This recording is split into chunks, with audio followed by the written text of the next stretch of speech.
Hello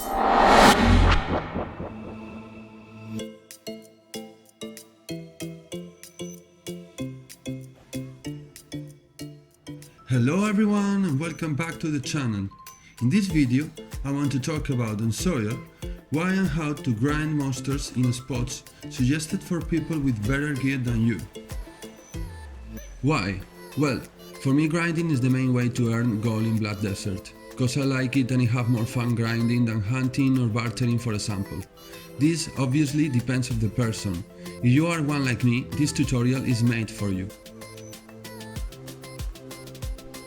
When you are at the fastest point grinding in Kamasilva spots like Mansound Forest and you don't want to spend time going and going back from Ackman in the desert, so about 235-255 AP, depends on the class, and you want to get more experience and gold per hour, maybe you start considering move to a more difficult profitable spot. The next spots for one player to earn more gold and experience are Star's End, the Thornwood Forest, Kratuga, and if you like the desert, Histria. The difference will be from earning around 80 to 120 millions per hour to earn 100 to 120 plus the chance to loot jewelry priced from 100 to 300 millions, approximately every 3 hours. So how can you grind and get more gold and experience there? You just need a few tips. Master and set properly your skill add-ons and skill rotations. Buff up always with food, elixir and spirit stones. So you need to have always the simple chrome mill, beast draft, spirit stone and your character's skill buffs active. About the skill add-ons, this is the main subject. I decided to make this tutorial because I was helping my friends with this matter after they already had a build of skill add-ons set in their characters. Some of them even after check online some info about it, and they've noticed a big improvement grinding.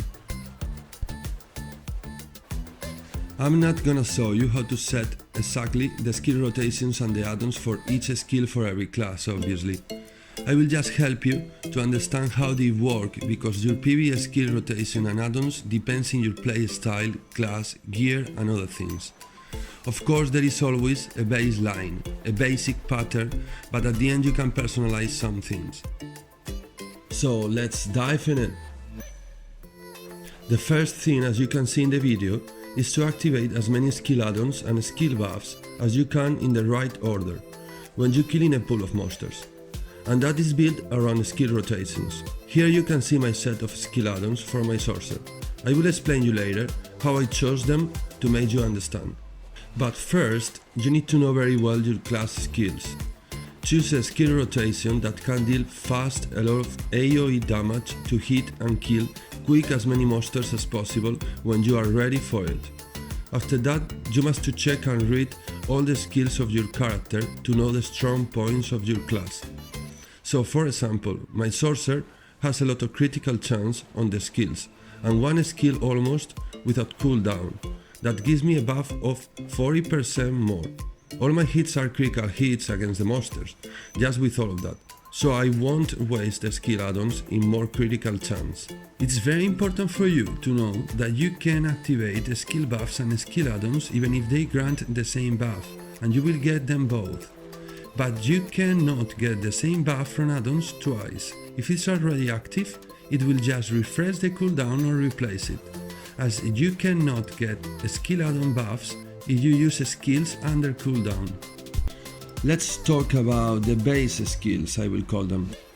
Every class has one or two skills with a super low cooldown, short animation that sometimes can even cancel animations of other skills, and if you can move with it, even better. So you wanna set in that skill add-ons that gives you accuracy and cast or attack speed, to keep it active always while you move from one pool to another, or activate it fast when you're gonna be ready to start your skill rotation. To attack fast and don't miss any hit from the beginning. If you have another similar skill, choose increased damage and critical chance add-ons for it, to use before start your skill rotation. Usually these skills don't deal much damage and the add-ons aren't as powerful as in others. The choice of these add-ons that I mentioned for the base skills, as I have said, is depending of your class skill buffs.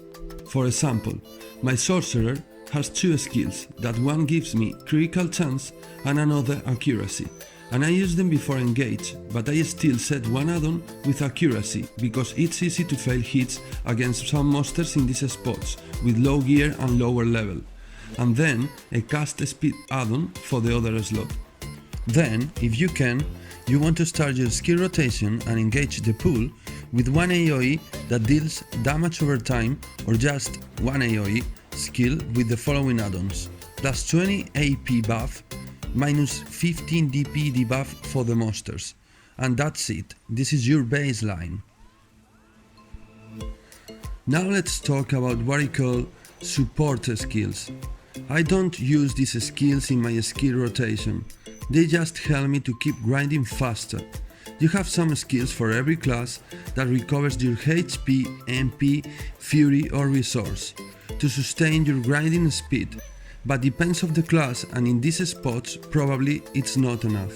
So you can set in some skill a HP or MP recovery add-on, as you see my first skill on the list, and because I don't need critical chance, I have set one to recover MP in one skill of my rotation.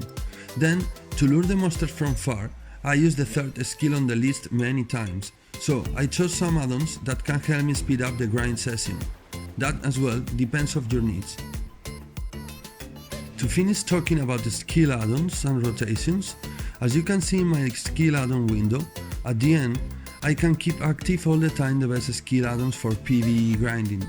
Plus 20 AP buff, minus 15 DP debuff, all accuracy plus 4% and attack cast speed 7%, cause they are in skills of my rotation with low cooldown.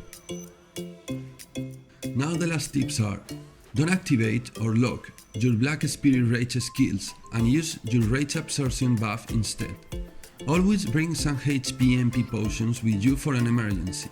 And about the gear, I wear a full PvE gear, I mean Tetra Kutum sub weapon, Tetra Black Star weapon, Black Star armor and helmet, and PvE crystals like plus 5 AP and plus 5 AP more against monsters in my sub weapon, and 5 AP and plus 2 critical chance in my gloves, trying to increase my damage as much as possible. And that's everything. I hope you have enjoyed the video, guys, and was helpful. If you have any questions, just write it down at the end of the comments, and I will see you in the next video. Bye bye!